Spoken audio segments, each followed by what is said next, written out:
Welcome back to the Daring Deeply podcast.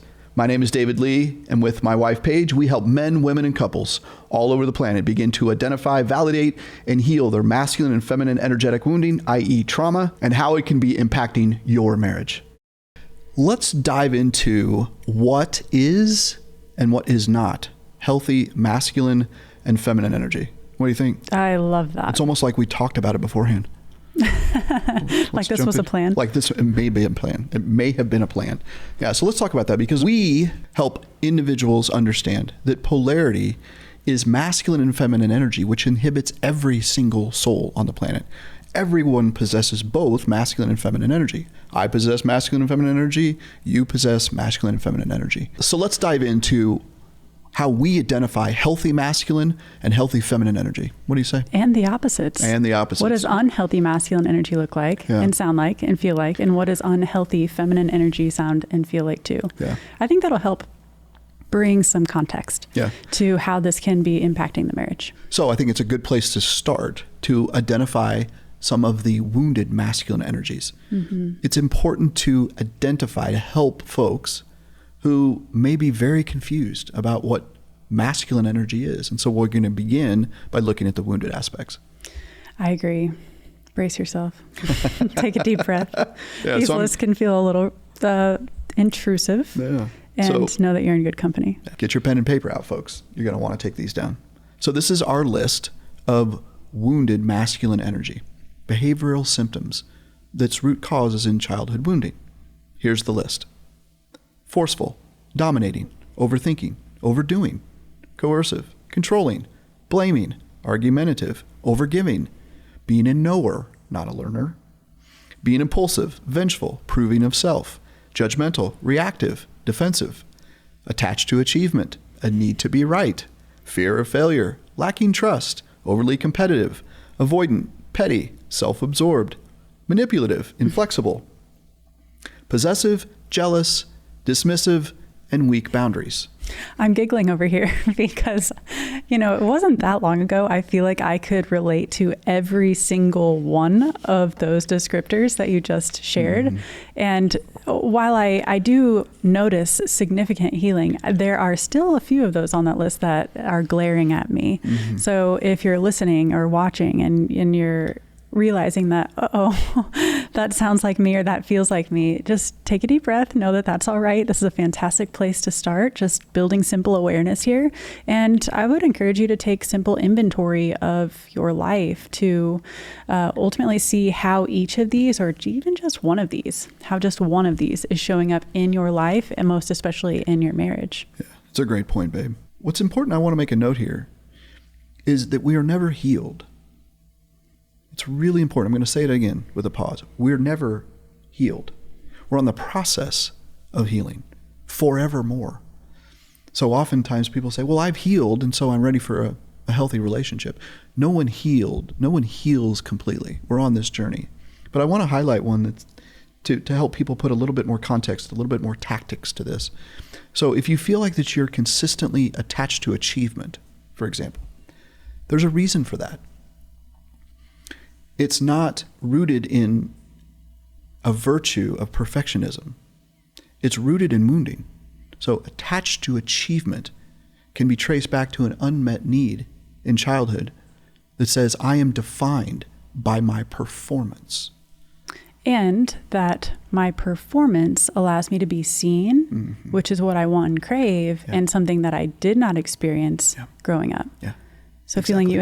feeling like you had to fight for attention, mm-hmm. or fight for love, or simply work to ultimately belong. Mm-hmm. Yeah. And so this is speaking to the boss babes here, recovering boss babe.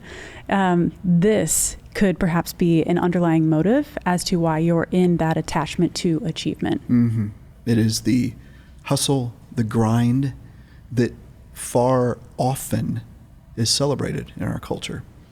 You work 70 hours, you work 100 hours in order to achieve. The reality is you're not achieving. You're actually eroding who you truly are, which, well, there's a whole nother conversation to dive into. Again, what I want to emphasize here, after reading that list, these are our list, and there's many, many more that can be added to that. But it helps us identify, it helps our clients identify that these are behavioral symptoms encased in wounded masculine energy that are there because of unprocessed childhood wounding. And so, for example, a woman, as you were just confessing so beautifully and vulnerably, that you possessed many and continue to work on many of those woundings that are under the flag of wounded masculine energy. Now, again, it's important to understand this is not connected to gender, that everyone possesses, and we all possess, wounded masculine energies in some respect. So now, those of you waiting bated breath for the list of healthy or integrated masculine energy: focused, confident, powerful, authoritative, resolute, generous, logical, stable, courageous, provides safety, assertive, grounded, resilient, protective, purpose-driven, strong mentality, holds space, is direct, is a teacher, takes action, listener, reliable, devoted, structured, consistent, contemplative, takes responsibility, aware, discerning, and decisive. So I want to pause for a moment, because as I'm reading this list, and this often happens with really every woman that we work with, but I want to highlight it here live right now. When I'm reading that list, babe, how did you feel in your body?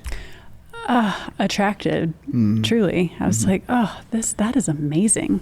Not only do I want that in my partner, but I also want that for me. I want to carry threads of that to where I feel super whole and purposeful and decisive for myself, because I know that I can be incredibly indecisive, which is what can spiral me into narratives of shame and not being good enough, and fill in the blank. The list goes on. So you reading it alone, I feel like just brought length and tallness to my energy. And it felt like I was safe in the presence of that list. Beautiful. Safety. If we were to identify one part of the healthy masculine, is that he provides safety and security and protection for not only himself first, but his feminine partner. We have two ends of the spectrum. We have more of this unhealthy, wounded masculine energy. And then we've outlined what we're working towards, like what ideal, healthy masculine energy looks like when it is integrated into life. What's in the middle? What are the hurdles, the barriers? What is preventing the two of those ends from finding harmony in between? Yeah. Well, the gap is unprocessed childhood wounding. Is there once upon a time when both men and women in their childhood experience, where their healthy masculine energy was rejected, was dismissed, was abandoned.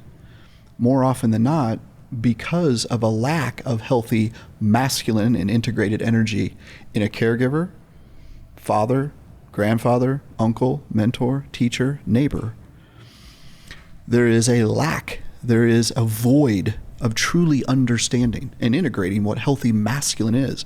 As I was mentioning earlier, there's so much information, and that also then elicits confusion with so many individuals, because masculine energy, integrated healthy masculine energy, is not controlling. It's not narcissistic. It's not overbearing. It's not controlling. It's not patriarchal. It's not misogynist. It's leadership. It is power, but power used in a way, as you have said in previous episodes, that is grounded in passion and love, directedness and purpose. So the gap is, once upon a time, the idea of a healthy masculine narrative was lost or was never found. And so how we help both men and women begin to establish a healthy masculine narrative within their own nervous system is to begin to understand the gap within their specific history. So, history buff, I know that you love World War II. Okay, hold on. I don't love World War II. Let's be honest about this. Yeah, exactly. I love studying conflict. But yes, please go on, babe. So, after revealing the wounded masculine qualities, it seems like an individual in history that's coming forward that portrayed mostly those traits could be Hitler. Absolutely. Do you agree? Yeah, absolutely. Yeah. So any authoritarian, any totalitarian regime The power in the history of the world is identified as wounded masculine energy, power and control, coerciveness, judgment, an absolute need to be the boss without any type of feedback, without any type of input, without a collective understanding of how to rule, how to move an organization, a country forward. And so, yeah, I would absolutely agree that Adolf Hitler possessed many wounded masculine energies. So it sounds like there's a difference between, well, sometimes Hitler could be perceived as having good leadership, and then other times it absolutely was not good leadership. Absolutely, yeah. And so it's gray there. Yeah, so it's an important note between integrated healthy masculine, which is leadership, and wounded masculine, control. So I would argue that Adolf Hitler wanted absolute control based on his masculine energetic wounding. So, yeah, go ahead. So connecting the dots here and taking it just one step further, Sure. Are you saying that with Hitler being in his wounded masculine energy and then World War II happening, would you say that if he worked on his childhood trauma, would World War II maybe not have existed?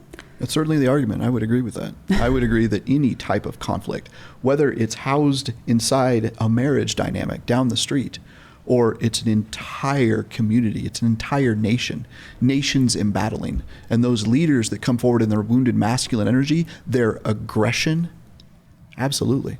If we have an opportunity to heal our childhood wounding, one person at a time, then ideally, could we avoid any type of war conflict?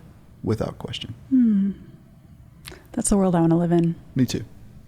Those who are superhero fans will appreciate this, is that Batman and the Joker are adversaries, equally intelligent, equally brilliant, equally skilled in leadership, and yet one uses their powers for good and one uses their powers for bad, for manipulation, for coercion, out of ego, moving the self forward, rather than thinking, how is this going to affect, if we're going to talk in masculine terms, how is this going to affect the kingdom of what I am leading?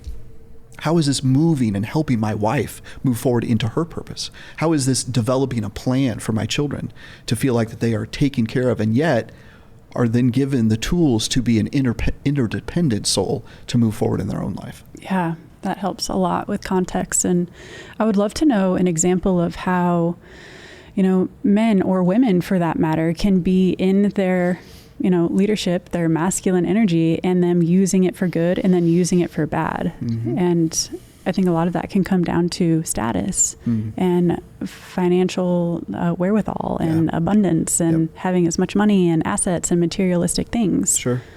Yeah, I think wounded masculine can be easily identified as, are we chasing purchases, power, and popularity? If we're chasing those, more often than not, it's wounded masculine energy that's leading them forward. I've often said this, not only in our business practice, but just in life in general, is if we are striving toward making a dramatic impact in the world of healing trauma among men and women across the planet, the financial abundance will come. But if we put the financial abundance ahead and say, I'm doing this to make money, that can be identified as wounded masculine energy. That's where we get into attachment a little bit. Exactly. Attaching who we are to certain outcomes and certain results. And that can be the recipe for disaster, honestly, for losing yourself and getting lost in the parts of life that don't necessarily matter. And that's where a lot of individuals live right now. And I know that I've been there. I have been connecting my identity in myself to what I own, what I have, how much this, what do I have here? And that has been a way for me to be more in the wounded masculine energy rather than, this is my purpose. Here we are leading our business together and supporting and helping clients through their own individual journeys, and then allowing the fruits of that labor to come and for me to receive that whenever it arrives. Yeah. Absolutely. It's different. The intention is different. There you go. It feels cleaner energetically and less reliant, desperate, etc. Thank you for highlighting that, babe. The most powerful question we ask our clients every day is one word. It's a one-word question. It's why. And I often get dazed looks back at me over Zoom, in which we work with our clients, when I'll ask the question, why are you married to this person? Why do you want a relationship with your mother? Why are you in this job? Why do you remain in this relationship that no longer supports you? Those are the most challenging and difficult questions to ask. And we often do not ask them because we're afraid of the answers on the other side. Yeah. It's absolutely true. So in dealing with and navigating wounded masculine energy, we have to identify, and wounded feminine, which we will get to. Why am I doing this? Why am I behaving this certain way? What am I pursuing? What am I chasing? What is the end goal? It's absolutely healthy to have a plan in healthy integrated masculine energy. But it has to be a plan that moves you forward in a healthy way and helps move the world around you in a healthy way. Yeah, while not being attached to anything. Exactly. Because you're whole as you are. Exactly. Ooh, say that again. Whew. Not being attached to anything because you are whole as you are. That'll preach all day and on Sunday. Yeah, beautiful. All right, so let's jump. Are we ready to jump over to feminine? Yeah. All right. So here is the feminine. We'll start with wounded, unhealthy, feminine energy. Low self-worth, afraid to speak up, easily attached, indecisive, distracted, dissociated, victim mentality, martyrdom, passivity, chaos, wants to be saved, self-shaming, attracted to drama. Pause. Codependent, over-apologizing, over-explaining, procrastinating, seeks external validation, desperate for love, oversharing, gossip, pessimistic, inconsistent, emotionally unavailable, people-pleasing, fears being alone, disorganized, needy, anxious, and powerless. So remember how I said I could circle every one on the wounded masculine side? Because I definitely can circle nearly all of those on that one too. And if that's you, know that that's okay. Absolutely. That's truly okay. It doesn't mean anything about you. It doesn't reflect on who you are as a person. If anything, it's a really beautiful starting point. Now we have this awareness that's beginning to emerge, and now we can do something about it. And that's where the real magic happens. Yeah. Again, the key to beginning to heal that childhood trauma wound is to identify. We have to know who we are and where we are today. Right now. Absolutely. Where we are today. And identifying that, know that, as we're indicating here, and I'm raising my hand all over the place on this list as well, is that it's the starting point that helps us get to the end point. We have to know precisely where we are in the moment in order to begin to heal. And once we identify those behavioral symptoms highlighted here by these lists, is that we can then trace them back to understanding where those original wounds transpired. Yeah, because the truth is, not a single human being on this planet was born embodying that list. Yes. Like all of that was learned. It was all absorbed. Yeah. And it was your body, your nervous system, brain beginning to adapt based upon what you chose to take in those formative years. And so it feels really relieving for me to remind myself that, oh yeah, this isn't who I really am. Yeah. This is just the dust and the clutter that's really been piled on over the decades that I've been alive. And this is the process of beginning to dust off a little bit and delayer to get back to who you are, your core energy, what makes you special and unique. Yeah, what's important to highlight here is that those behavioral symptoms are actually identifiable as wounded parts of us from childhood that come forward that actually need the attention and the validation, which we'll dig into parts work much more extensively in consequent episodes here. But it's a primary modality in which we help our clients. But it's important to understand that you're not messed up. You're not broken. You're not effed up, and you're not a hot mess.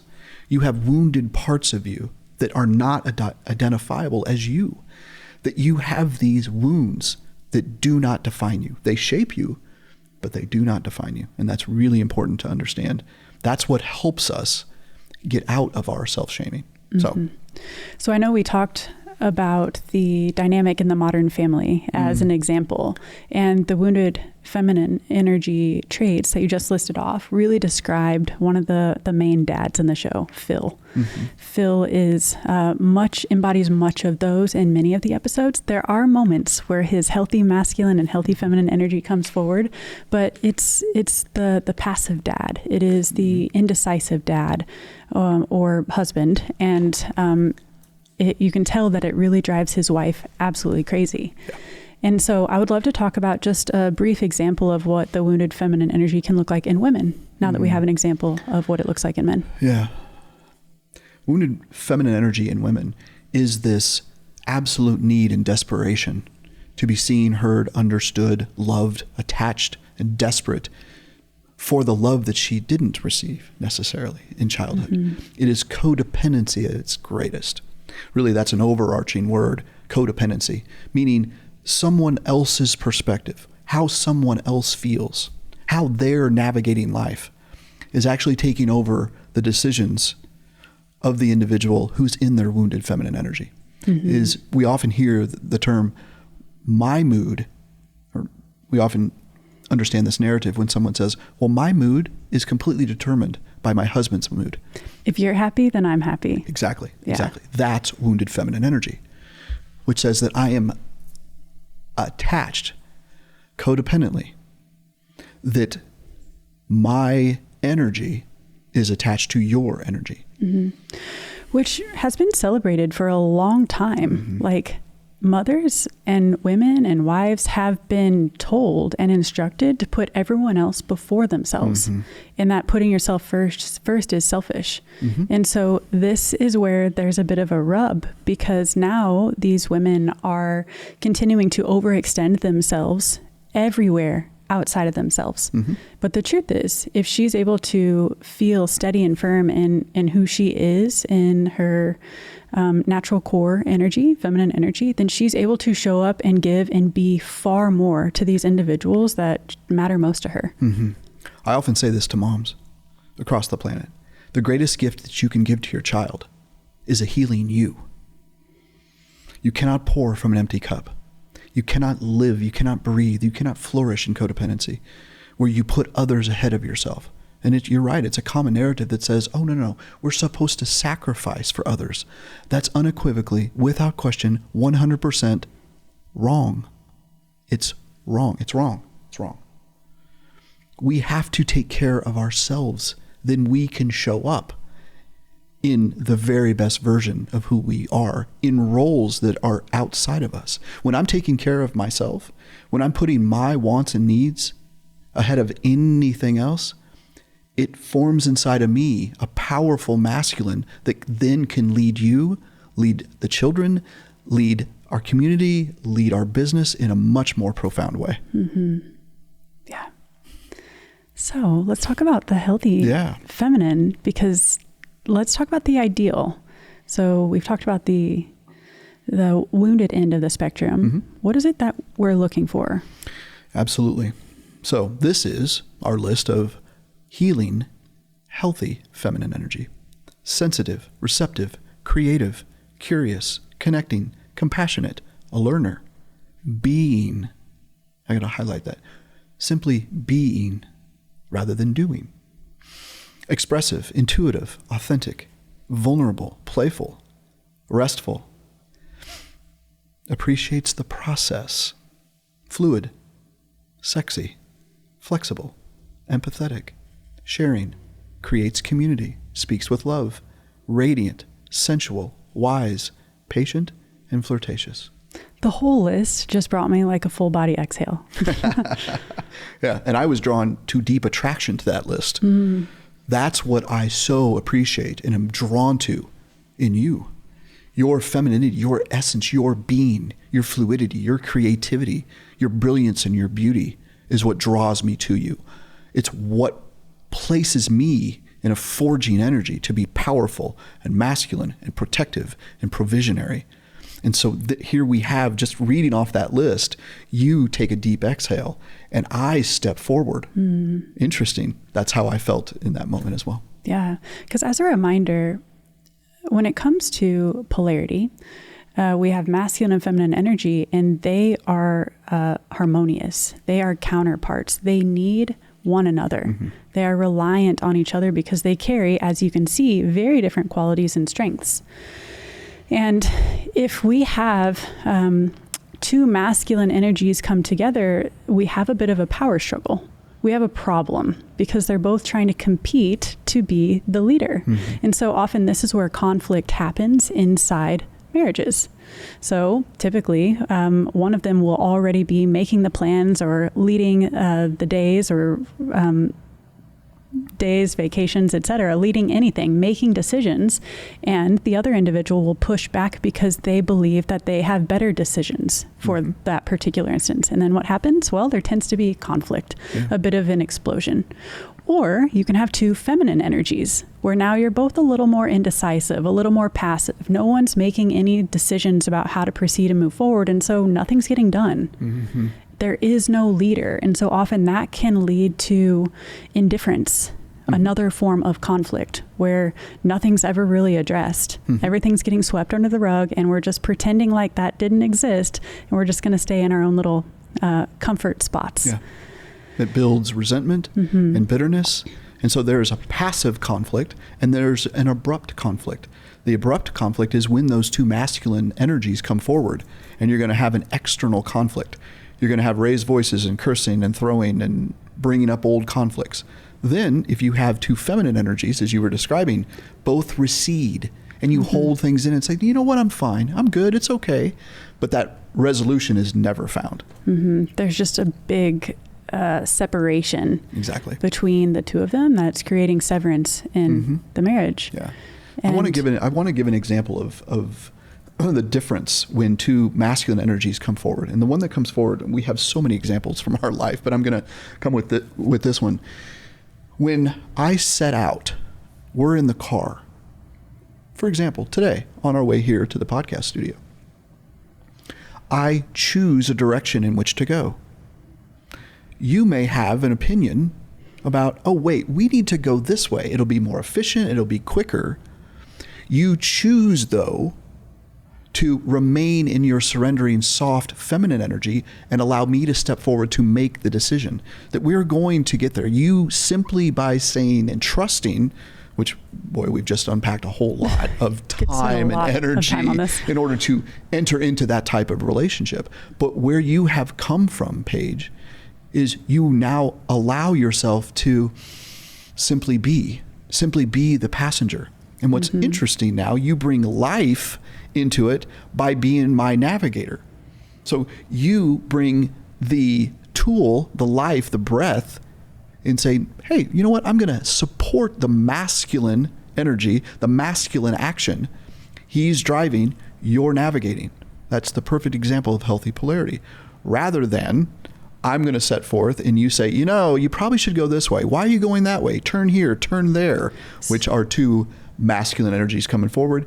And more than likely, we're going to have conflict. So it sounds like that could be a bit confusing because if you have dubbed me as the navigator, mm-hmm. how is that different than the instructions that you just described in the previous example?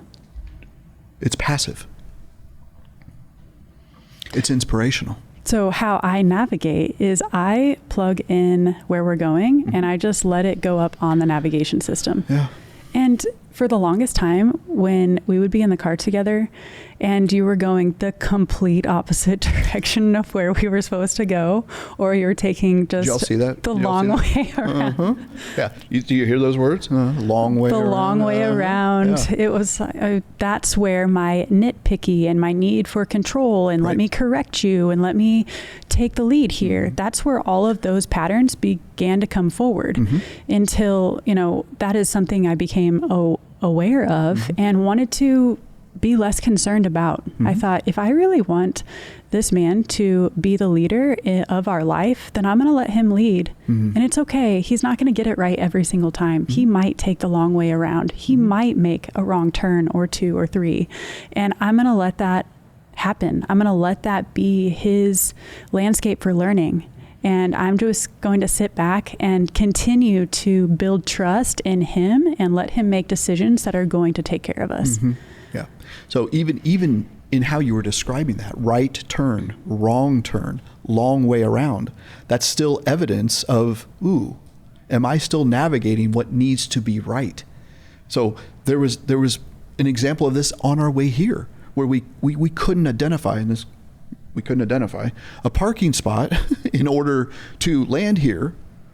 And so we're on a series here in Nashville of one-way streets, and it's hard to turn around and get back to where you want to go. And it's pouring rain. It's pouring down rain. And so there was the potential of deep conflict of where you would step into masculine energy. I am leading, I am driving, I'm initiating the movement forward. Mm-hmm. And so it's important to highlight that I remained in a calm, collected energy, which is masculine in the sense of I still know where I'm going. I've got this. It may not be the quickest route. We may have missed a turn, but it doesn't mean that we're failing. So what happened is I made a turn, and then I instructed you. I had you say, hey, babe, can you put the navigation back up? So I then have a direction and a purpose to get us back to where we go. Mm-hmm. Whereas if I would have taken a hold of any other energy that says, oh my gosh, we are failing. What is my problem? We're going to be late. We're going to put the podcast production team out on a limb, which is me and my, by the way, wounded feminine energy, worry and anxiety. But instead I stepped forward and said, I've got this. It may take a couple of extra minutes, but I've got this. Mm-hmm. Oh, and I would have been in full-on blame.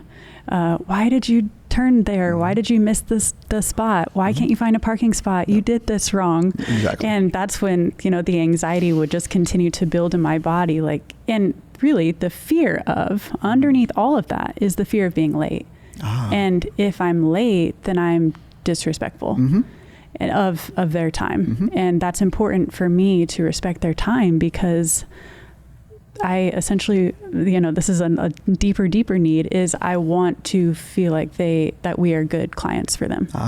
That we are on their good side. There you go. So can you see how there's a lot of managing happening? Exactly. Yeah. Like I'm trying to manage what they think of me. I'm trying to control him and make sure that he's doing everything right so that I know how they're going to perceive me. Yeah, all of that are the layers that surround every decision and every choice that we make. And it's pretty empowering and very revealing to identify those. There's a powerful case study right there, babe, of wounded masculine, wounded feminine, integrated and healthy wounded or healthy masculine and feminine energy right there in the decision or the indecision or the inability to find a parking spot. But we see this every day. And this is an example of a client comes to us and says, hey, this happened. My husband and I got in a fight over trying to find a parking spot. Well, only that we can take and go deeper and deeper and delayer to identify, you know what, I'm really concerned about what others think. That's the original wound because once upon a time, someone told me that what other people think is more important than who I am. Yes. So after reviewing these lists, it can be overwhelming. It can be overburdening to think, oh no, the entire list of both wounded masculine and feminine energy is me. And where do I begin? And where do I begin? We begin simply by identifying.